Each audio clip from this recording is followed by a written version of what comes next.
এখন ইশাতাপুর দোকানে কিন্তু 3 প্লেট ফুচকা নিয়ে বসছি। 2 প্লেট আছে দই ফুচকা, 1 প্লেট আছে আপনার নর্মাল ফুচকা। তো নর্মাল ফুচকাটাও দেখাই। এটা আসলে এটা নিয়ে বলার তেমন কিছু নাই, আমি এটা নিয়ে কিছু বলবো না, যেহেতু এখানে দই ফুচকা আগারগাতে উনি প্রথম নিয়ে আসছে। আর দই ফুচকাটা আমার কাছে কিন্তু অসাধারণ লাগে। তো একটা দই ফুচকা খাই, চামিচ না নেই, ইয়েতে নেই।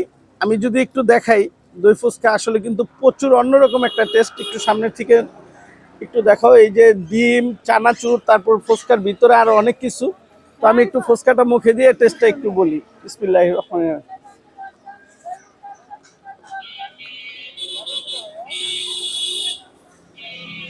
অসাধারণ, আমার কাছে খুবই ভালো লাগছে। আপনারা আগারগাঁওতে এসে ইশাতাপুর দোকানে এই দই ফুচকাটা ট্রাই করতে পারেন।